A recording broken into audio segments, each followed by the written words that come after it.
Camera is gonna die. It's at 1%.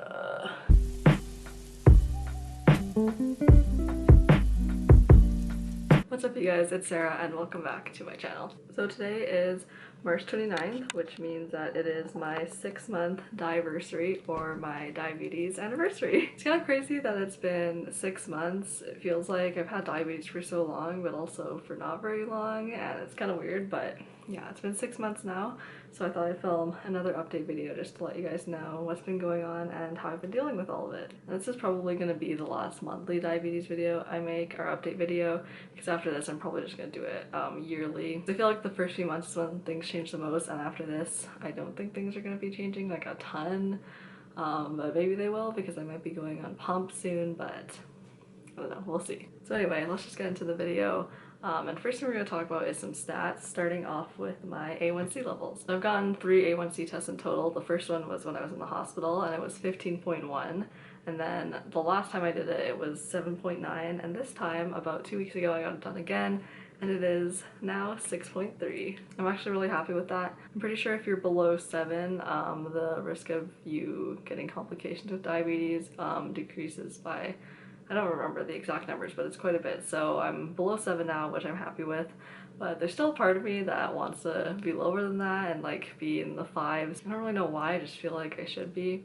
But I am happy with 6.3, and I know I shouldn't be too concerned with A1C levels, because your time in range and your standard deviation and those kind of things are definitely a lot more important, because your A1C only measures an average of your blood sugar. So if you always are super high or super low, then they'll balance out and you might have a good A1C, but your control might not be good. So yeah, I know I don't need to be super concerned about that, but it is something that most healthcare professionals measure and look at, so I guess it's something that I still kind of have in the back of my mind. Speaking of time in range, I've actually done really well with that. For the past 3 months, I've been in range, which for me is between 4 to 9 millimoles per liter, 84% of the time, which is really good, and I'm also really happy with that.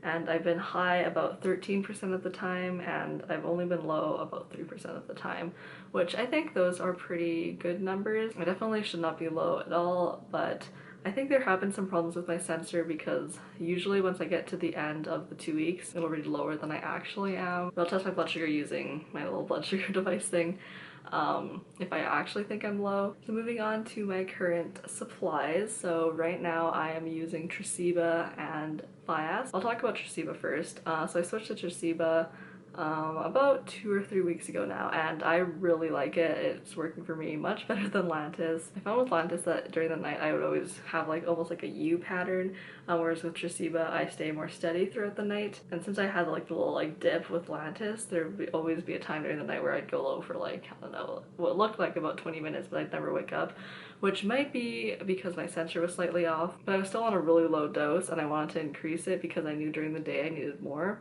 So yeah, so I'm on Tresiba now and I really like it. And I'm also back on Fiasp now. I was on Humalog for a little bit, but that's just because I ran out of Fiasp, and I think I like Fiasp better, but I found that it started to slow down quite a bit. It's definitely still faster than Humalog, but it's nowhere near as fast as it used to be. Like I used to be able to pre-bolus for like 6 or so minutes before I started eating, or depending on the food, like 1 or 2 minutes right before I started to eat. But now I have to do it about 10 to 15 minutes before I eat. And then with Humalog, it's more like 15 to 20 minutes before I eat. So it is faster, but it's not that much faster, but I'm still using it anyway because, I don't know, I think it works pretty well. Plus, one thing that is noticeably different is with corrections. When I give myself a correction with Fiasp, I come down much faster than with Humalog. So I guess that's the main pro, but I usually don't give myself corrections because most of the time I don't need to. So it's not that big of a deal. Another thing with Fiasp is that I feel like my graphs are usually a bit more spiky when I use it, and with Humalog they're a bit smoother, but I don't know if it's because of the insulin or just because of the food I'm eating, and just during this time right now there's so many things that are changing, so I just don't really know what is really affecting what. But yeah, anyway, I have quite a bit of Fiasp right now, so I'm probably just going to use it, and then I guess we'll see if I keep it or not. I'm pretty sure if you go on pump, you can't use Fiasp in it. At least I don't think it's approved, so I might have to switch back to Humalog if I go on pump. I guess I should talk about pump quickly. At the beginning of the year, I wanted to go on pump, by the spring, but there's been a lot of things that have been going on. Obviously, you guys know with the coronavirus and everything like that, so a lot of things have just kind of slowed down, and my diabetes clinic closed, and I'm also back in my hometown now, as you guys may be able to tell. A lot of things have just kind of stopped happening, so pump probably won't be happening for me until fall, but I think it's good anyway because I don't have a diabetes team back in my hometown right now, and they all are where I go to school, so I'd kind of be doing this on my own, and I didn't really want to do that. Plus, things with insurance are just taking a long time, so yeah, for now I won't be going on pump, but possibly in the future. Okay, so sorry for the lighting and the camera positioning change and stuff, but my camera died, so I had to charge it for a bit, but I'm back now. I think I was talking about how I was having trouble getting a pump and stuff like that, and I had a similar problem with dexcom. Everything's just kind of moving slowly right now. I had to get a prescription, and it was taking a while, and then just other stuff is going on, and yeah, so I wanted to switch to Dexcom like around now because my dad just refilled my prescription for all my diabetes stuff. Sadly, I could not get the prescription and insurance stuff figured out in time, so I'm still on the Freestyle Libre for now, but because of COVID-19, the pharmacy was only allowed to give 2 sensors, which only last for 4 weeks, so hopefully after I'm done using those sensors, I'll be able to get the Dexcom stuff. Because I've heard the Dexcoms are so much more accurate and just so much better than the Freestyle Libre, plus they're like a true continuous glucose monitoring system rather than the Freestyle Libre, which is just the flash glucose monitoring system. I think that's what it's called. Okay, now I'm going to talk about my insulin to carb ratio. So I think in my last video I said that I was using a 1:9 insulin to carb ratio, and some things have changed with that. Now my insulin to carb ratio is 1:13, and I kind of just got to that through trial and error. But towards the end of last year and the beginning of this year, I was really obsessed with keeping really tight control over my blood sugar and making sure that it wasn't spiking. And over my reading week, I ran out of fly acid. So when I switched back to Humalog, for some reason I was like really sensitive to it, and when I gave myself too much, I just kept going low, and I experienced so many lows during that week when I didn't have school, which was good I guess because I didn't have school, but it was terrible. And then after that I realized that it wasn't worth it to, you know, not fluctuate so much but also go low all the time. Plus I didn't feel great because I was always going low and I always had to eat, and it was just really annoying. I learned my lesson there, and now I've definitely calmed down with the amount of insulin I've given myself. I've also made sure to keep in mind the fact that your blood sugar is supposed to raise, I think, between 2 to 4 millimoles per liter 2 hours after you eat your meal, and that's something that my nurse was really trying to get me to, you know, keep in mind, I guess. Another thing I used to do is as soon as I would start going up, I would just automatically go for a walk and try and stop my blood sugar from going up so fast, and I realized that my life consisted of quite a bit of walking and it really wasn't worth it. Like, I'm just glad that I wasn't just overcorrecting and giving myself a lot of insulin, and I was going on walks instead, which honestly was pretty good, and I do like going on walks, but revolving your life around your blood sugar levels is just not, it's just not worth it. Like, I mean, to a certain extent you should be aware of them and try and control it, but if you're like me and you're going on walks as soon as you saw your blood sugar starting to go up fast,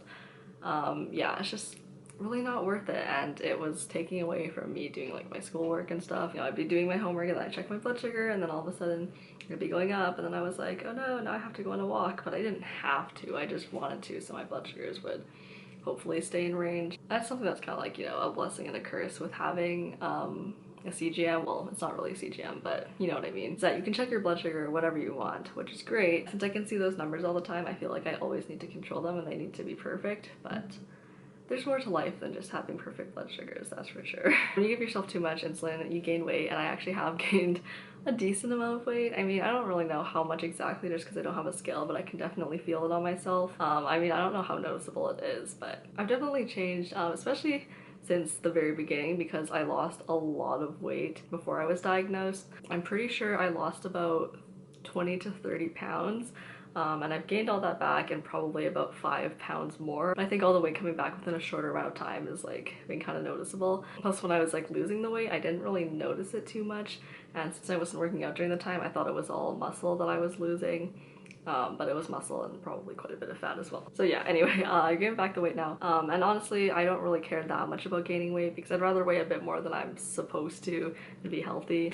because, you know, obviously my health is the most important. Okay, so the last topic I'm going to talk about is mental health and kind of how I feel right now, just in terms of managing my diabetes and all that. So I think I can honestly say that now I've accepted that I have diabetes, and I don't know if gotten over it is the right term to say, but I've come to terms with it, and I think now I've genuinely, you know, accepted it. But there's a part of me that is still very hard on myself in relation to diabetes. Like, I feel like I need to be perfect with it, and that I need to have like perfect blood sugars, and that my graphs should all be like nice straight lines with like no like super intense spikes or anything, and that I should always be in range, and that my A1C should be lower, and you know, all that stuff. And there are people I follow on social media who do have that, and I do find myself comparing myself to them sometimes. I try not to, because I know that, you know, everybody's different. Everyone's in a completely different time of their lives and a completely different time in their diabetes journey. Everyone is, you know, living different lifestyles, and you really can't compare yourself because there's so much that you don't see on social media and you just don't know. So I try my hardest to not compare myself, but I feel like I still do sometimes, and that makes me think that I should maybe unfollow some people. But I think I am pretty self-aware when I do compare myself. I think that's the biggest thing I've struggled with, honestly, is just the fact that I feel like I need to be better than I am right now, and I need to do better. My graphs need to be better, and my A1C needs to be better, and everything just needs to be better. But I think I'm doing pretty well, and this is something that my nurse has told me a lot, is that, you know, for someone who's had diabetes for 6 months, I'm doing well for myself, and my A1C is good. It's under 7, so like I'm honestly doing okay. And you know, I'm trying to be a working human and also trying to be a working pancreas, and that can be a lot sometimes, and I think I just need to be easier on myself. Also, another thing, it's been kind of weird thinking about the fact that now I'm considered immunocompromised. Even though I have good control with my diabetes and I have a good A1C, I still am immunocompromised, but I feel like it's, I don't know, not right almost. Like, you know, in my head I'm like, oh, I'm just like a healthy young 19-year-old girl, which is true, but I also have diabetes, which means that, yeah, I'm immunocompromised. And especially with everything going on right now, like, I really do need to remember that I am one of the people that needs to be a lot more aware of what's going on. If I get the coronavirus, it will be a lot worse for me than for someone who's the same as me except doesn't have diabetes. Okay, so that was my 6-month diabetes update. I hope you guys enjoyed it, maybe learned something, I don't know. And yeah, like I said, I'm probably not gonna film one of these until September, which will mark my 1-year diversity. You guys can check out my Instagram. I'll put it on the screen here. It's also always in the description, and I've just posted a lot of the food I eat there, so if you guys are curious about what kind of food I eat, then you can check that out. And I also post stuff on my stories once in a while, and I post quite a bit of my blood sugar graphs on there as well, if you guys want to look at it. But remember, don't compare yourself to me, because we are all different. With all that being said, I'll see you guys in the next one. Peace out.